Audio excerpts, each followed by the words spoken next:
പ്രത്യക്ഷീകരണത്തിൻ്റെ സാക്ഷിയാക്കി എന്നെയും എൻ്റെ കുടുംബത്തിലുള്ളവരെയും മാറ്റിയതിന് ഈശോയ്ക്കും അമ്മയ്ക്കും 1000 നന്ദി പറയുന്നു. എൻ്റെ പേര് റീന. ഞാൻ കാഞ്ഞൂർ സെൻറ്റ് മേരീസ് ഫൊറോന ഇടവാംഗമാണ്. എൻ്റെ മകൻ ജോൺ, എൻ്റെ മോള് ക്രിസി. ഞാൻ മാതാവിനെക്കുറിച്ച് അറിയുന്നത് പള്ളിയിൽ വരുന്ന പത്രം കൊണ്ടുവന്ന് ഞാൻ വീട്ടിൽ വെച്ച് എന്നും ഈ സാക്ഷ്യങ്ങളും അച്ഛൻ്റെ ഇതൊക്കെ എല്ലാ ദിവസവും വായിക്കാറുണ്ട്. അങ്ങനെ ഞാൻ മാതാവിനെക്കുറിച്ച് കുറേ നാളായി ഇങ്ങനെ അറിഞ്ഞ് ഞാൻ ഇരിക്കുന്നു. അത് കഴിഞ്ഞ ശേഷം എനിക്ക് മാതാവിൻ്റെ അടുത്ത് വരാനായിട്ട് സാഹചര്യം ഉണ്ടായിരുന്നില്ല. ഞാൻ എന്നാലും മാതാവിൻ്റെ അടുത്തേക്ക് വരാനുള്ള വഴിയൊക്കെ ഞാൻ ഇങ്ങനെ എഴുതി വയ്ക്കും, പുസ്തകത്തിൽ എഴുതി വയ്ക്കും. പിന്നെ ഞാൻ മാതാവിനോട് ഒത്തിരി പ്രാർത്ഥിക്കാറുണ്ട്. പിന്നെ എൻ്റെ ചേച്ചി ഉടമ്പടി എടുത്തതായിരുന്നു. അപ്പോൾ ചേച്ചിയുടെ വീട്ടിൽ പോയി ഞാൻ പ്രത്യക്ഷീകരണ പ്രാർത്ഥന പുസ്തകം അവിടെ ഇരുന്ന് തന്നെ ഞാൻ എഴുതി വീട്ടിൽ കൊണ്ടുവന്ന് രൂപത്തിൻ്റെ അവിടെ വെച്ച് ഞാൻ എന്നും പ്രാർത്ഥിക്കായിരുന്നു. 5 മണിക്ക് എഴുന്നേക്കും, 5:30 തുടങ്ങി എപ്പോഴും ഞാൻ പ്രാർത്ഥിക്കും.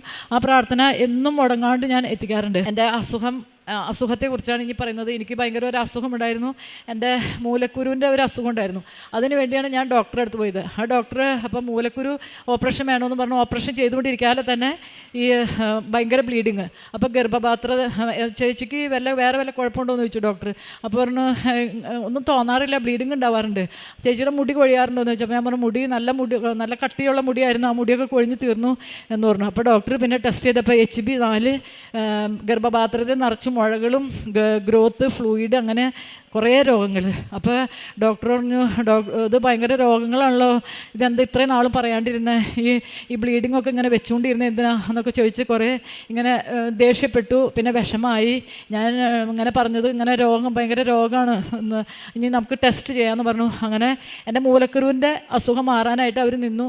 മൂലക്കുരുവിൻ്റെ ഓപ്പറേഷൻ കഴിഞ്ഞതിന് ശേഷം പിന്നെ ഞാനും ചേട്ടനും കൂടി ആശുപത്രി പോയി ചെന്ന് ഇങ്ങനെ ടെസ്റ്റ് ചെയ്തു. അപ്പോൾ അത് ക്യാൻസറിൻ്റെ ടെസ്റ്റായിരുന്നു. ആ ക്യാൻസറിൻ്റെ ടെസ്റ്റാണെന്ന് ഡോക്ടർ എന്നോട് പറഞ്ഞു കഴിഞ്ഞപ്പോൾ തുടങ്ങി ഇങ്ങനെ ഭയങ്കര വിഷമത്തിൽ, ഇങ്ങനെ വീട് മുഴുവൻ ഭയങ്കര വിഷമമായി. അപ്പനും മക്കൾക്കും എല്ലാവർക്കും വിഷമമായി. ദൈവം അമ്മയ്ക്ക് ഇങ്ങനെ രോഗം വന്നില്ല ഈശോയെ എന്നൊക്കെ പറഞ്ഞ് ഭയങ്കര വിഷമത്തിലിരിക്കുകയായിരുന്നു. ആ സമയത്ത് അപ്പം ഞാനും ചേട്ടനും കൂടിയും ഇങ്ങനെ ടെസ്റ്റ് ചെയ്യാനായിട്ട് പോണ സമയത്ത് ഞങ്ങളുടെ കുടുംബത്തിൻ്റെ അപ്പം ഈ കുടുംബയോഗത്തിൻ്റെ മാതാവ്, വലിയ രൂപമുള്ള മാതാവ് കുടുംബയോഗത്തിൽ, എൻ്റെ കുടുംബയോഗം അന്ന് അവിടെയായിരുന്നു ആ മാസത്തിൽ. അപ്പം മാതാവ് ഒരു മാസം ഞങ്ങളുടെ വീട്ടിൽ ഇരുന്നായിരുന്നു. ആ സമയത്താണ് ഞാനും ചേട്ടനും കൂടിയും ഇങ്ങനെ ടെസ്റ്റിന് പോയി. അപ്പം ഞാൻ മാതാവിനോട് പോണേക്കാൾ മുമ്പ് എൻ്റെ മോൻ പറഞ്ഞു, അമ്മ ശരിക്കും മാതാവിനോട് പ്രാർത്ഥിച്ചുകൊണ്ട് എന്ന് പറഞ്ഞു. അതിന് ഞാൻ മാതാവിനോട് പറഞ്ഞു, മാതാവേ ഞങ്ങളിങ്ങനെ ആശുപത്രി ഞാനിങ്ങനെ ആശുപത്രി പോകുമ്പോൾ എൻ്റെ 2 അമ്മമാരും കൂടെ വരാറുണ്ട്. ഇത് ഗർഭപാത്രം തൊട്ടാന്നൊക്കെ ടെസ്റ്റ് ചെയ്യാൻ നോക്കാൻ പോണതാണ്. അപ്പോൾ അമ്മ കൂടെ വരണം കേട്ടോ, കൂടെ വരില്ലേന്ന് ചോദിച്ചു.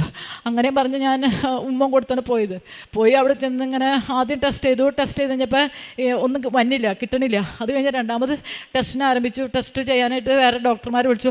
അങ്ങനെ ഡോക്ടറെ വിളിച്ചുകൊണ്ടിരിക്കാതെ എനിക്ക് എൻ്റെ ശരീരം മുഴുവനും ഇങ്ങനെ ഭയങ്കര വിശർത്ത് കുളിച്ച് ഭയങ്കര പ്രഷറൊക്കെ ഇങ്ങനെ കുറഞ്ഞു പോകണം. ഡോക്ടർ പറഞ്ഞു പ്രഷറൊക്കെ കുറഞ്ഞു പോകണ്ടല്ലോ എന്ന് പറഞ്ഞു. അത് കഴിഞ്ഞപ്പോൾ ഞാൻ പറഞ്ഞു എനിക്ക് ആകെ ഭയങ്കര വിഷമത്തിലിരിക്കായിരുന്നു. അപ്പോൾ ആദ്യത്തെ ഡോക്ടർമാർക്കത് ടെസ്റ്റ് ചെയ്യാൻ കിട്ടിയില്ല, തെന്നി പോണു. രണ്ടാമത്തെ ഒരു നല്ല പൊക്കളൊരു ഡോക്ടർ വന്ന് ടെസ്റ്റ് ചെയ്യാനായിട്ട് വന്നു. ടെസ്റ്റ് ചെയ്യാൻ വന്നപ്പോഴാണ് എനിക്കിങ്ങനെ ഭയങ്കര അസ്വസ്ഥതകൾ വന്നത്. അപ്പോൾ ഡോക്ടർ എന്താണോ ഈ കൊച്ചിന് ഭയങ്കര അസ്വസ്ഥതകളാണല്ലോ വന്നത്, ഇങ്ങനെ പ്രഷർ കുറഞ്ഞു പോയോ എന്ന് പറഞ്ഞു. പിന്നെ 2-3 ഡോക്ടർമാരൊന്ന് എല്ലാം ഇങ്ങനെ ചെക്ക് ചെയ്തുകൊണ്ടിരിക്കുക. എൻ്റെ കണ്ണ് മുഴുവൻ നിറഞ്ഞിങ്ങനെ ഒഴുകാണ്. പിന്നെ അപ്പോൾ ഡോക്ടർ പറഞ്ഞു ഞാനിത് ടെസ്റ്റ് ചെയ്യാനായിട്ട് എടുക്കാണ്ടോ, ഇച്ചിരി വേദനിക്കുമെന്ന് പറഞ്ഞു. അപ്പോൾ ഡോക്ടർ ചോദിച്ചു, എന്നോട് ഇങ്ങനെ വർത്താനം പറയണം, ചേച്ചിക്ക് പ്രസവമായിരുന്നോ അതേ സിസേറിയനാണോ? അപ്പോൾ ഞാൻ പറഞ്ഞു പ്രസവമായിരുന്നു. അപ്പോൾ പിന്നെ ഇനി വേദനയൊന്നും ഉണ്ടാവില്ല കേട്ടോ, വിഷമിക്കണ്ട കേട്ടോ എന്നൊക്കെ പറഞ്ഞ് വർത്താനൊക്കെ പറഞ്ഞ് ടെസ്റ്റിന് എടുത്തപ്പോൾ എനിക്കൊരു വേദന പോലും ഉണ്ടായില്ല. പക്ഷേ ആ ടെസ്റ്റിന് നല്ല വേദന എടുക്കുന്ന ടെസ്റ്റായിരുന്നു. ഞാനിങ്ങനെ അപ്പോൾ ടെസ്റ്റിന് എടുക്കുകയാണ്. ആ സമയത്ത് ഈ ഡോക്ടർ വന്നപ്പോൾ തന്നെ എൻ്റെ മാതാവ് എൻ്റെ ഈ വലതുവശത്ത് വന്ന് നിന്നു. വലതുവശത്ത് നിന്ന് ആ ഗർഭപാത്രത്തിൻ്റെ അടുത്തേക്ക് ഇങ്ങനെ സൂൺ ചെയ്ത് നോക്കണത് ഞാൻ കണ്ടു. ഞാൻ മാതാവേ എന്ന് പറഞ്ഞ് ഇങ്ങനെ ഞാൻ തല വെട്ടിച്ചിങ്ങനെ നോക്കി പിന്നെ എനിക്ക് എൻ്റെ കണ്ണീന്നൊക്കെ കണ്ണീര് ഇങ്ങനെ കുറേ ഇങ്ങനെ ഒഴുകണം. അപ്പോൾ ചേച്ചി എന്തിനാ കരയണേന്ന് വെച്ചപ്പോൾ വേദന എടുക്കണമെന്ന് വെച്ചാൽ വേദന എടുക്കണമെന്ന് പറഞ്ഞു. അത് കഴിഞ്ഞ് ആ ഡോക്ടർ എന്നോട് പറഞ്ഞു അമ്മ വന്നു അല്ലേ എന്ന് ചോദിച്ചു. അപ്പോൾ ഞാൻ പറഞ്ഞു അതെ അമ്മ വന്നു എന്ന് പറഞ്ഞു. അപ്പോൾ ഇനി ചേച്ചി വിഷമിക്കൊന്നും വേണ്ട, ചേച്ചിക്ക് ഒരു രോഗങ്ങളൊന്നും ഉണ്ടാവില്ല കേട്ടോ എന്നും പറഞ്ഞ് കൈത്തട്ടി ചേച്ചി സമാധാനിച്ച് വീട്ടിൽ പോയിക്കോ എന്നും പറഞ്ഞ് ഞങ്ങൾ അന്ന് സമാധാനം ഇങ്ങനെ വന്നു. അത് കഴിഞ്ഞ് 2 ആഴ്ച വന്നു കഴിഞ്ഞപ്പോൾ റിസൾട്ട് അറിയാനായിട്ട് ചെല്ലാൻ പറഞ്ഞു. അപ്പോൾ ഞങ്ങൾ വിളിച്ച് ചോദിക്കാൻ ആദ്യം ഡോക്ടർ പറഞ്ഞു, വിളിച്ച് ചോദിച്ചു. അത് കഴിഞ്ഞപ്പോൾ ഡോക്ടർ പറഞ്ഞു ആളെയും കൊണ്ട് വന്നാലേ പറയുള്ളൂ എന്ന് പറഞ്ഞു. അപ്പോഴേക്കും പേടിയായി, ദൈവമേ ഇനി വേറെ രോഗങ്ങളൊക്കെ ആയിരിക്കും എന്ന് പറഞ്ഞ് പേടിച്ചു. ഞാനും ചേട്ടനും കൂടിയും പിറ്റേ ദിവസം തന്നെ രാവിലെ പോയി. അപ്പോൾ അവിടെ ചെന്നപ്പോൾ ഡോക്ടർ പറഞ്ഞു, ചേച്ചിക്ക് യാതൊരു കുഴപ്പമില്ല കേട്ടോ, ടെൻഷനൊന്നും അടിക്കേണ്ട, വിഷമിക്കേണ്ട, വേറെ എന്തോ ഹോർമോണിൻ്റെ എന്തോ ഇതും കൊണ്ട് വന്നേക്കുന്നതാണ്, ചേച്ചി പേടിക്കേണ്ട കേട്ടോ എന്ന് പറഞ്ഞു. അങ്ങനെ ആ രോഗത്തിൽ നിന്ന് എനിക്ക് ഈശോ പൂർണ്ണ സൗഖ്യം നൽകി. പിന്നെ രണ്ടാമതായിട്ട് ഞങ്ങളുടെ വീടിൻ്റെ അടുത്തുനിന്ന് ഞങ്ങൾ വിറക് കൊണ്ടുവരായിരുന്നു. വിറക് കൊണ്ടുവരുന്ന സമയത്ത് ഈ തെങ്ങിൻ്റെ മുട്ടിയായിരുന്നു കൊണ്ടുവന്നത്.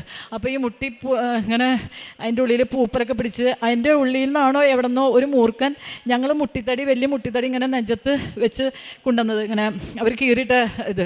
എന്നിട്ട് അത് ഞങ്ങൾ ഇങ്ങനെ കൊണ്ടുവന്നിട്ട് എൻ്റെ മക്കളും ഞാനും എൻ്റെ ചേട്ടനും ഉണ്ടായിരുന്നു, എല്ലാവരും കൂടിയാണ് കൊണ്ടുവരുന്നത്. അപ്പോൾ ചേട്ടൻ അതിങ്ങനെ കൊട്ടിക്കൊടഞ്ഞ് ഞങ്ങൾക്ക് തരും, ഞങ്ങളത് വീട്ടിൽ കൊണ്ടിടും. അങ്ങനെയായിരുന്നു. അങ്ങനെ കൊണ്ടിട്ട സമയത്ത് എൻ്റെ മാതാവിൻ്റെ കാശുരൂപം ഞാൻ ഉടമ്പടി എടുത്തത് 2023 ഏപ്രിൽ 25 ഈ രോഗം കഴിഞ്ഞ പിന്നെയാണ് വന്ന് ഉടമ്പടി എടുത്തത്. പിന്നെ ഞാൻ ഈ കാശുരൂപം എന്നും എൻ്റെ നെഞ്ചിൽ കുത്തി വെച്ചിട്ട് ഞാൻ നടക്കാറുള്ളൂ. എവിടെ പോയാലും വീട്ടിലൊക്കെ ഈ നെഞ്ചിൽ കാശുരൂപം ഉണ്ടാവും.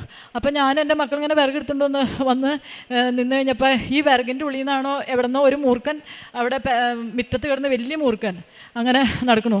അപ്പോൾ ഓടിക്കഴിഞ്ഞപ്പോൾ എൻ്റെ ഏറ്റവും ഇളയ കൊച്ചു പറഞ്ഞു, അമ്മേ മുറ്റത്ത് പാമ്പമ്മേ എന്ന് പറഞ്ഞു. അപ്പോൾ ഞാൻ എന്നിട്ട് മുറ്റത്ത് മോനത് മറ്റേ ഇരുതലമൂരി ആയിരിക്കും എന്ന് പറഞ്ഞു. അല്ല അമ്മ വലിയ പാമ്പാന്ന് പറഞ്ഞു. ഞാൻ എന്നിട്ട് അവിടെ ആ വിറകിട്ടുണ്ട് ഞാൻ ഓടി വന്ന് നോക്കിയപ്പോൾ വലിയ മൂർഖൻ ചെടിയുടെ ഉള്ളിലിരിക്കണു.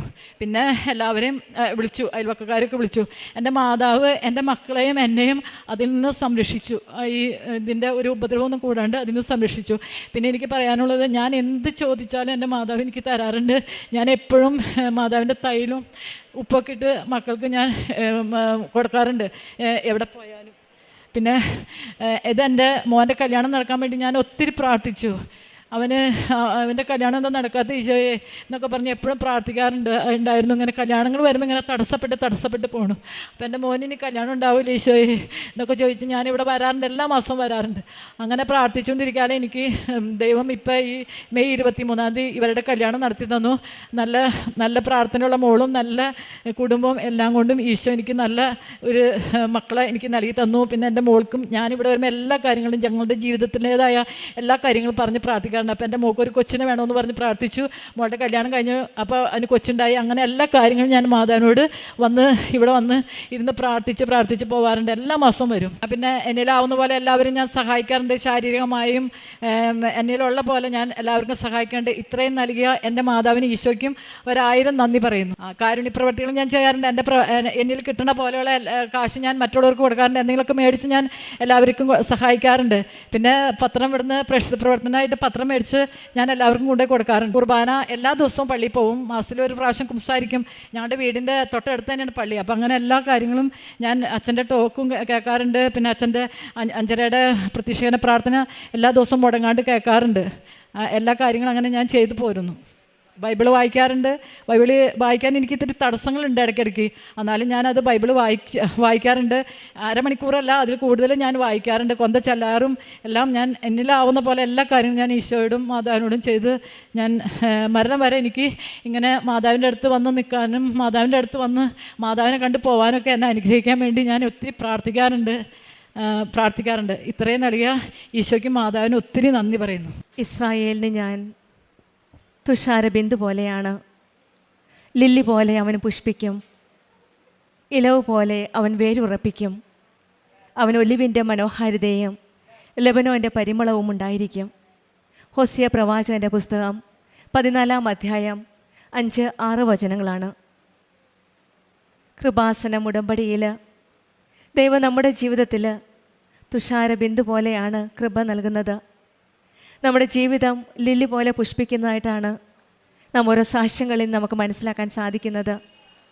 ഉടമ്പടി മക്കളുടെ ജീവിതത്തിൽ നമ്മുടെ ജീവിതം ഒരു പുതിയ ആത്മീയതയിലേക്ക് വിരിയുവാനായിട്ട് തുടക്കമാണ്. ഒരു ബയലാട്രൽ റിലേഷൻഷിപ്പാണ്, ഒരു ആത്മീയ ബന്ധത്തിലേക്കാണ് നാം ഉടമ്പടിയിലേക്ക് വരുന്നത്. ഈശോയോടും അമ്മയോടും ചേർന്ന് നിന്നുള്ള ഒരു ബന്ധം.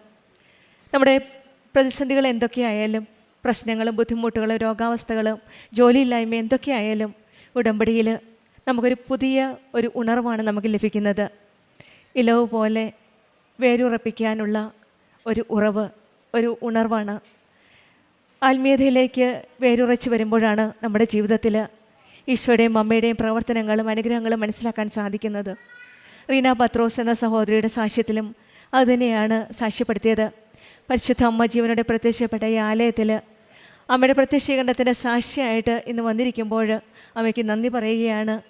വർഷങ്ങളായിട്ടുണ്ടായിരുന്ന പൈൽസിൻ്റെ അസുഖമാണ് ഉടമ്പടിയിൽ പരിശുദ്ധ അമ്മ കൃപാസനം അമ്മയോട് പ്രാർത്ഥിച്ചതിൻ്റെ ഫലമായിട്ട് എല്ലാം ഒരു കുഴപ്പവുമില്ലാതെ സൗഖ്യപ്പെടുത്തി കൊടുത്തത്.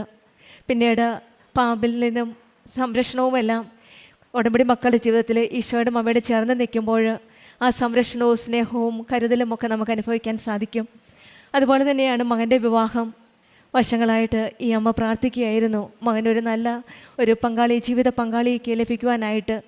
അതുപോലെ തന്നെയാണ് മെയ് 23 പരിശുദ്ധ അമ്മയുടെ മധ്യസ്ഥതയിൽ ഈശോയുടെ അനുഗ്രഹത്താൽ ഈ മക്കൾ ഇന്ന് പ്രത്യക്ഷീകരണത്തിൻ്റെ സാക്ഷിയായിട്ട് അമ്മയ്ക്ക് നന്ദി പറയാനായിട്ട് അമ്മയുടെ സന്നിധിയിൽ വന്നിരിക്കുന്നത്.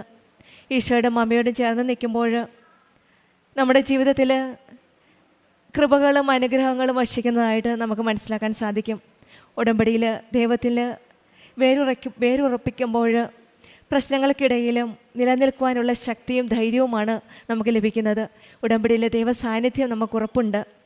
നമുക്കും ഉടമ്പടിയിലൂടെ ദൈവകൃപ ലഭിക്കുന്നു എന്നുള്ള വിശ്വാസത്തോടെ കൂടുതൽ തീഷ്ണതയോടെ ആത്മാർത്ഥതയോടെ നമ്മുടെ ഉടമ്പടി ജീവിതം മുന്നോട്ട് നയിക്കാം. റീന പത്രോസിനും കുടുംബത്തിൽ ലഭിച്ച എല്ലാ അനുഗ്രഹങ്ങൾക്കും, പ്രത്യേകിച്ചും രോഗസൗഖ്യത്തിനും മകന് ലഭിച്ച ജീവിത പങ്കാളിക്കും മറ്റെല്ലാ അനുഗ്രഹങ്ങൾക്കും ആ ഉടമ്പടിയിലുള്ള ഒരു പുതിയ ജീവിതത്തിന് വേണ്ടിയിട്ടും എല്ലാം നൽകിയ ഈശോയ്ക്കും അമ്മയ്ക്കും നന്ദി പറഞ്ഞുകൊണ്ട് നമുക്ക് കരങ്ങളടിച്ച് ദൈവത്തെ മഹത്വപ്പെടുത്താം. യേശുവേ നന്ദി.